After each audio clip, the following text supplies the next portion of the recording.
So let's welcome Naomi and Phil.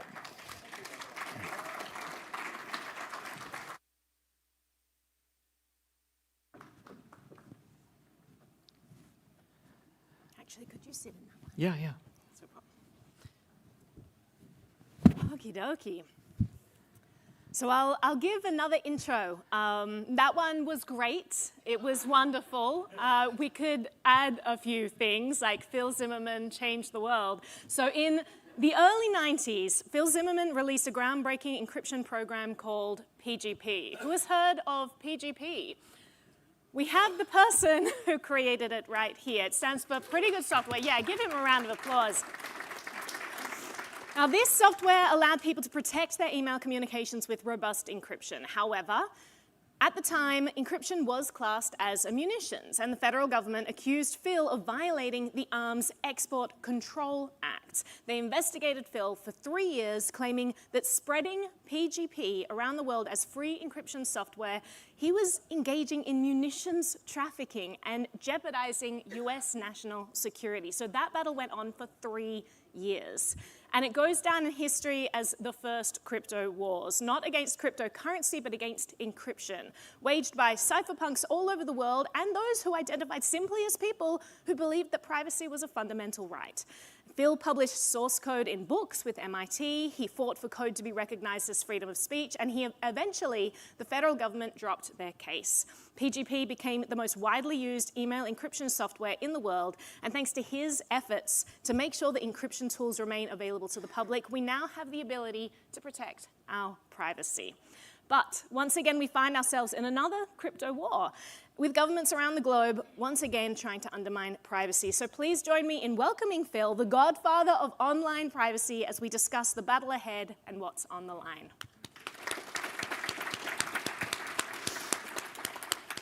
So I guess we just start at the beginning, your motivation for creating PGP in the first place, because I feel like it still rings true today. Well, PGP started out as a human rights project. Back in the 1980s, I was an activist for the Nuclear Weapons Freeze campaign, and there's a lot of overlap between that and human rights groups. And so grassroots activists needed protection from their own governments, not just in the U.S., but also in many other countries that have, that had autocratic governments. And so PGP was originally intended to protect human rights workers in those kinds of dangerous environments. Mm-hmm. And so, but governments at that time regarded encryption software as a munition, and so there was, if you were exporting encryption software, then they regarded that as roughly equivalent to exporting Stinger missiles to Libya. So, My goodness. So this led to a 3-year criminal investigation, which elevated PGP, pretty good privacy. It elevated it in the public consciousness. The more forbidden it was, the more appealing it was. The government didn't see that one coming. And so, we are now in the information age. In World War II, this technology, the governments had a reason to try to prevent other governments around the world from getting their hands on strong encryption. But, it probably shortened World War II by a couple of years and saved millions of lives. But after World War II ended and decades followed, eventually the internet came into existence, and it was time to treat encryption with a different attitude. The rest of us needed it for e-commerce, for private communications, for online banking, all kinds of things. So now it's everywhere. There's strong encryption all over the place. Every web browser has it. Your mail clients communicate with the mail server through an encrypted tunnel. It's ubiquitous. And but now governments are pushing back on it, pushing back on end-to-end encryption. And I am kind of surprised by this because we thought that we'd fought that battle and won. Yeah, you said in 20 many years ago. interviews, like, and now we've won, like, interviews for 20 years ago. We won the crypto wars. We have encryption now. There's no turning back. And then just the government's like, hold my beer. And Yeah. just bill after bill trying to ban end-to-end encryption, trying to block private communications. So talk about what's at stake if the government succeeds in once again taking away that ability to have privacy in an online world.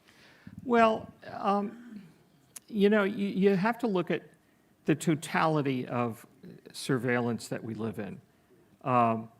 Everything that we do online. We've moved our lives, from the analog world to the digital world. And every little body language and fidgeting in our seats and where we aim our eyeballs is under surveillance. They tap into our optic nerve, metaphorically, by looking at everything that we look at. And some of that is done by private companies. A lot of it is. But governments can ask those private companies for whatever it is that they observed about our behavior. And so every part of our lives is subject to surveillance. And so, governments live in a sort of golden age of surveillance.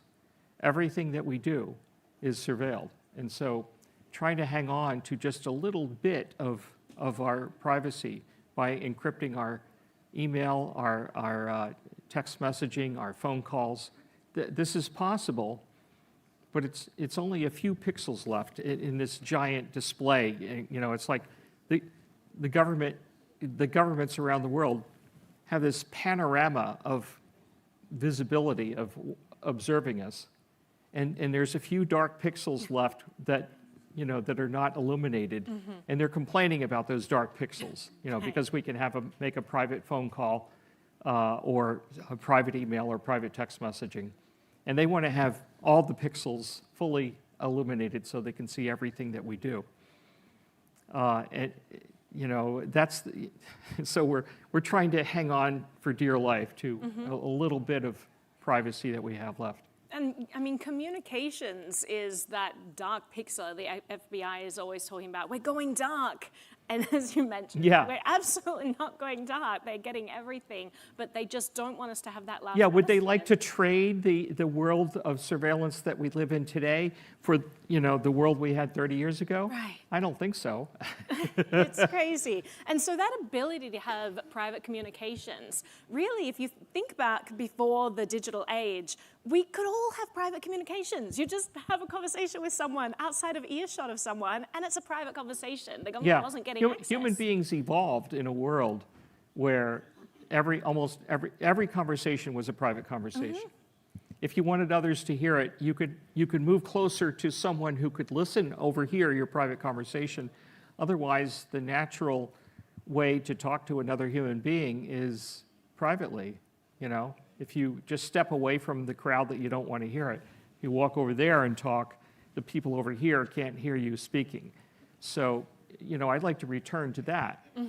I definitely would as well. And yet the rhetoric that we hear seems to be about how we shouldn't have this ability to have private conversations. Oh, that's going to put children in danger. Oh, that's going to aid drug traffickers. That seems like a very crazy turn of events in my eyes. Yep. To relegate private conversations and suddenly normalize pervasive surveillance to a point where we can't even interact with another person without a third party being privy to it. And the way I see that fitting into today's geopolitical context is that we have an ever-growing number of autocratic countries. There are democracies that are collapsing into autocracies all over the world, everywhere you look. I mean, we live in a time where, democracies are in trouble.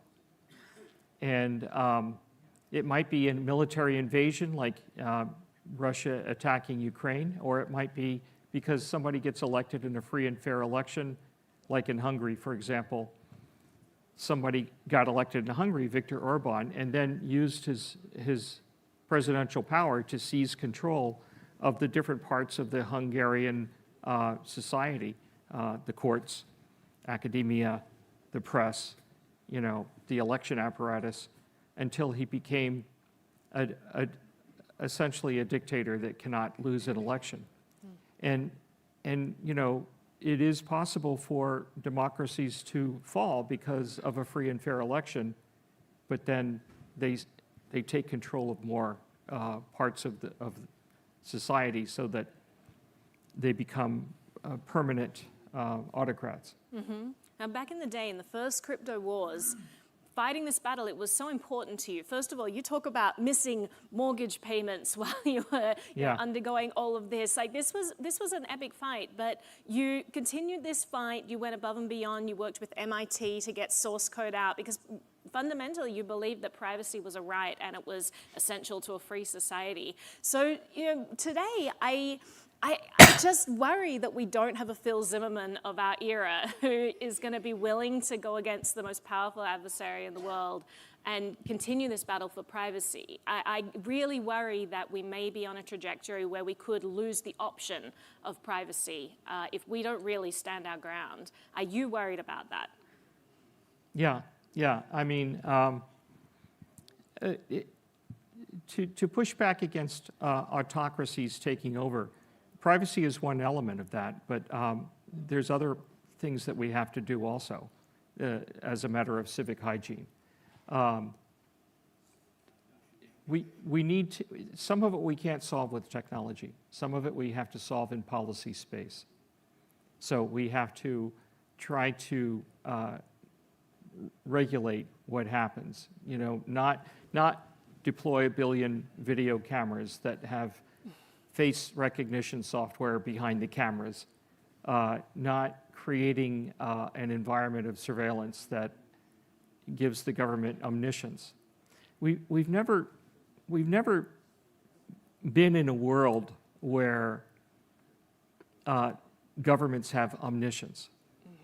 And it's not clear that democracy can survive governments having omniscience.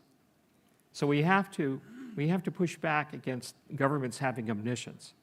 It's not just, we need more encryption software. No, encryption is one part of it, but there's a lot more erosion of privacy that goes on because of advances in technology besides things that encryption can solve. There's just pervasive surveillance of all types.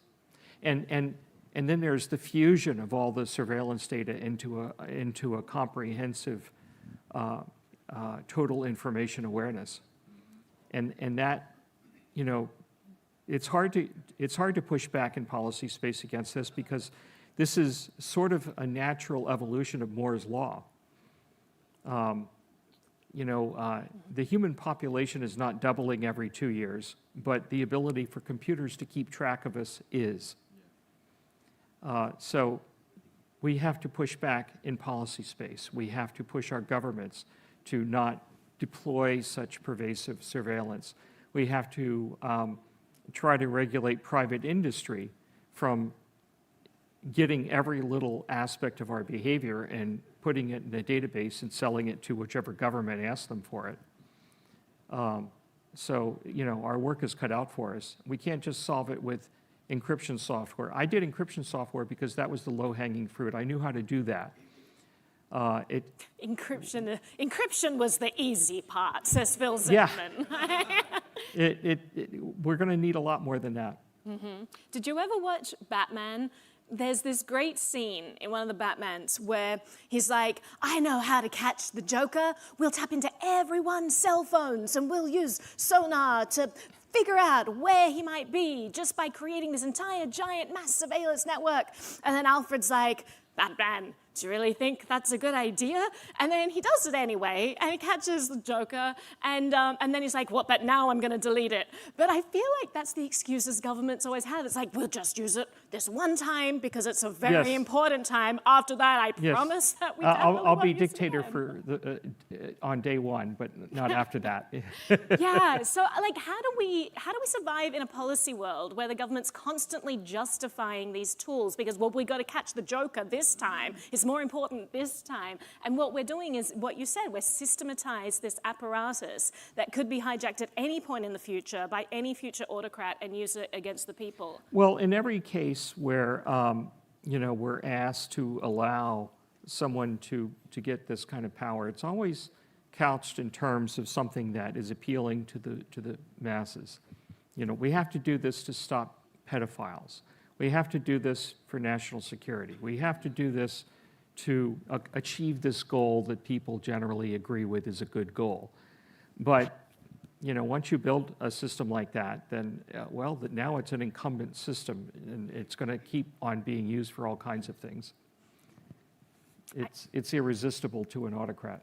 Yeah, and when you were fighting the early battles, there was tremendous public support. You did a really great thing. You actually went against the advice of your lawyers, and they were like, oh, don't do press. And then you were like, I'm going to do a ton of press. And you basically created this groundswell movement around privacy as an issue, and it just was brilliant. And eventually the government backed off this case.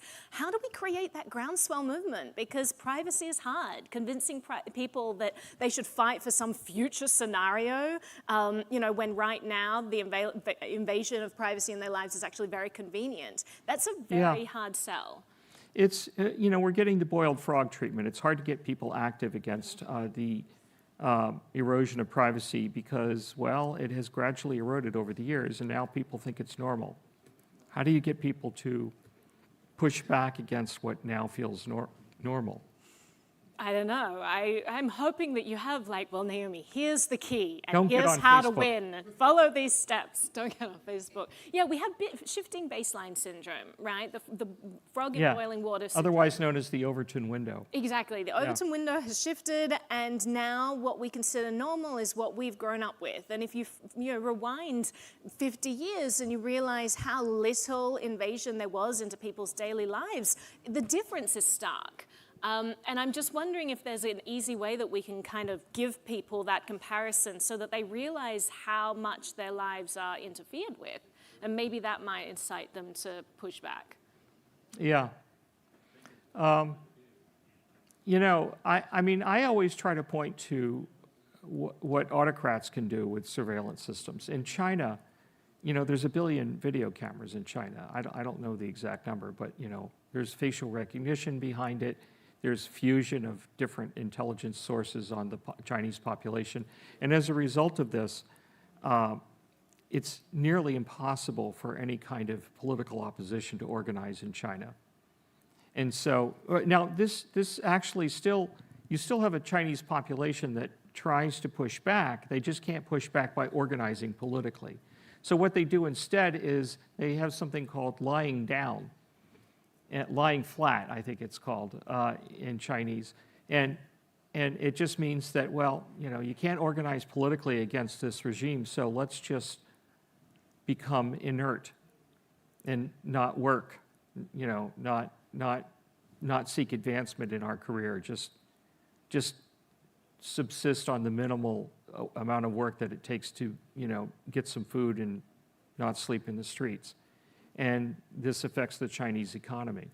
And it's a way for them to sort of passively, aggressively protest because they can't organize politically because there's surveillance everywhere.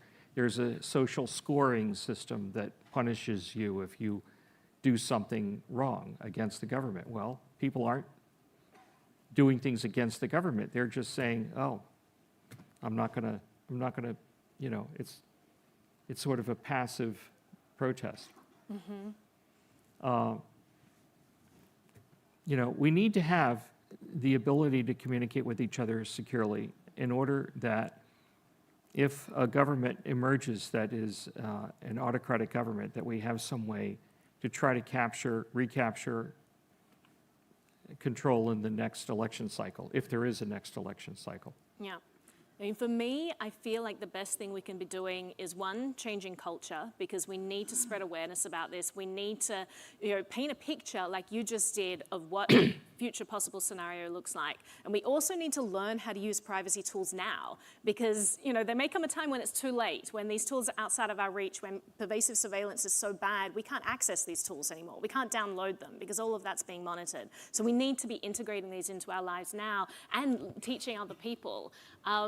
And I feel like to create that groundswell movement, it requires people to be really engaged and fired up about this issue, so that they go out and they spread the message and fight. Yeah, already today, it would be harder to do PGP today the way it was in 1991, because today, most of the important apps that we run come from like the App Store or the Google Play Store.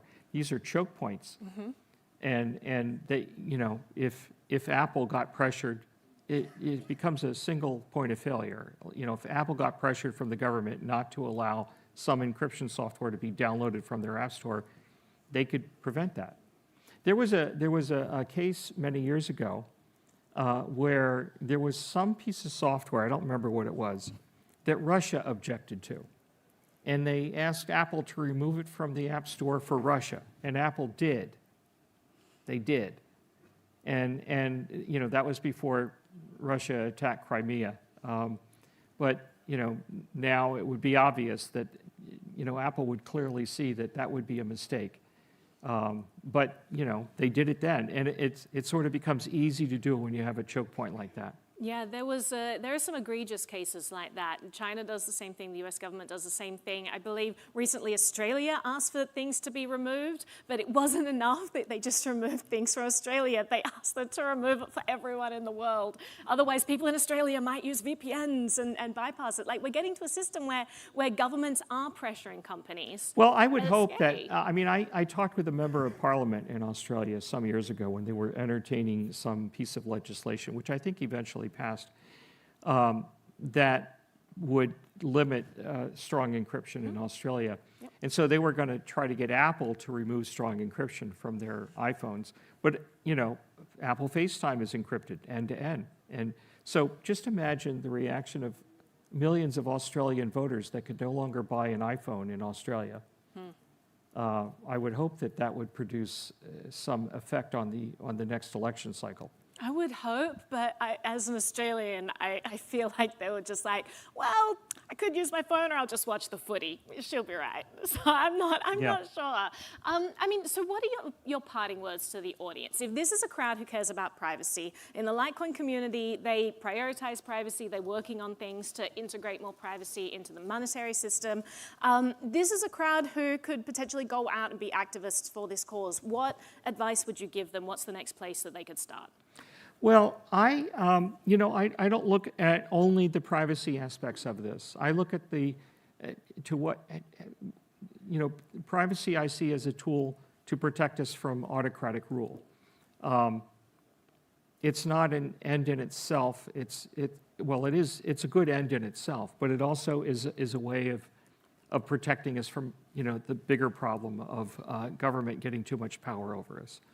And because right now we're seeing autocracies emerge, we should do our best to push back against it. Now, this is an American audience, so you're going to be mostly focused on the U.S. I lived in Europe for 7.5 years, and a number of European countries are struggling with this. They're under threat. They're under threat from a hot war in Ukraine, but they're under threat from undermining their governments, from Russia helping certain political parties in Europe. So overall, do whatever you can to push back against autocracy spreading around the world.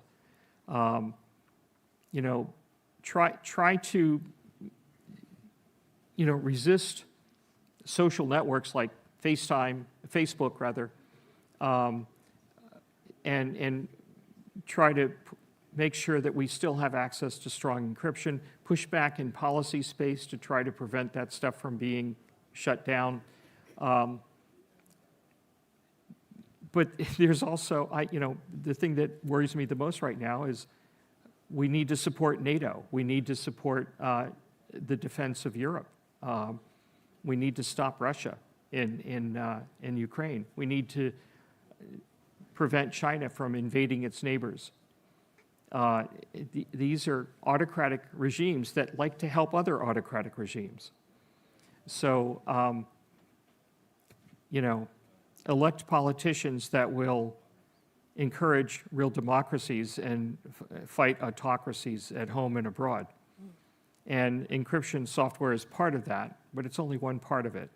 The pushing back against pervasive surveillance of all kinds is important, in policy space especially. I mean, I think we already have lots of encryption software, so it's not that we're going to solve it by just writing more encryption software. We have to hang on to the encryption software that we have, but also push back in policy space. Well, Phil, you are a hero in the space, not just for the tech that you've created, but for the battles that you've fought as well that have protected all of us. So thank you so much for your efforts, and thank you for being here today chatting with us. All right, my pleasure.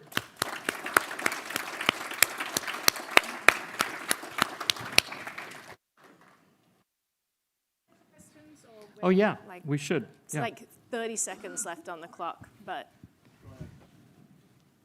is there any? No? All right, we'll go one right there. Okay. Yeah, okay. You mentioned policy is super important, but you also gave a really good example that because Apple had baked in encryption into their platform, it made it really, really hard for governments to enforce removing strong encryption. So, Yeah. is it really policy, or is it let's get everyone to actually adopt it? Well, that's a good point. Should we repeat the question? So Yeah, the question was about Apple, and it was actually them baking in strong encryption to their devices that helped push back against governments who tried to remove it. So is it a policy issue, or is it we just need this more widespread and we need to use the tech? I agree with his point, and I mean his point is that deployment of strong encryption changes the facts on the ground, and changing the facts on the ground can influence policy. Usually, policy lags behind technology. In 1991, with PGP, I was concerned that we were about to see legislation that would outlaw strong encryption, and so I tried to preempt that by deploying PGP first, shoot first, ask questions later, change the facts on the ground, get pervasive deployment of strong encryption before the law can change, and then it becomes more difficult to make the law change to outlaw strong encryption. And by Apple baking that into their operating system, they're using the same tactic that I was using, and that's good. And also, in Silicon Valley, Apple and other tech companies generally have an engineering culture that favors strong encryption, privacy. I mean, some parts of tech companies erode privacy, like Facebook. But Apple had a culture that was so strong in favor of privacy and protecting civil liberties that, you remember some years ago, I think when was it, about 7 years ago? 7, do you know? There was the confrontation between the FBI and Apple. So that was 2016. Yeah, and that was, the FBI wanted Apple to change the iPhone iOS operating system to make it so the FBI can break into the secure enclave. Apple has this computing element that has key material inside called the secure enclave, and if you try to open it more than, say, 5 times, then it locks it up completely. And the FBI wanted Apple to change the operating system so it doesn't behave that way, but Apple assumed that if they did that would open the floodgates and all the iPhones in the world would be in jeopardy. Mm-hmm. And so they fought back and they prevailed in court, and the FBI went elsewhere to solve their problem. But there were engineers at Apple who if Apple had lost that case, which they didn't, they prevailed, but if they had lost that case, Apple would have been forced to change iOS, and the engineers that would be responsible for making those changes in the software told Apple that they would quit their job instead of doing that. Now, you know, compare that culture to, let's say, Chinese culture. You know, there are tech companies in China that make really great 5G cell towers and related infrastructure equipment. You know, that equipment is under the control of the Chinese government. Huawei was founded by the Chinese military. And so just imagine a Chinese engineer who would tell his manager that if they asked him to, you know, put in back doors for the Chinese government, that he would quit his job. You can imagine that the career of that Chinese engineer would be severely limited after that. Probably Or not just worse, his career, or worse, other you know? things would be at stake. Yeah. for sure. So Apple's culture, you know, is another layer of defense. Mm-hmm. And so it's good to try to maintain an engineering culture that has a certain amount of libertarian sympathies. Mm-hmm. Now, I'm not a libertarian, not at all, but there are some aspects of that libertarian philosophy that, you know, there is some overlap between my values and the libertarian, big L libertarian. I'm a little L, I'm a civil libertarian. And apparently there's a lot of those at Apple. So. I think that's good parting advice. It's culture and it's tech. Yeah. We need to fight those battles. That's all the time we have, but Phil, once again, a huge thank you to you. This has been great.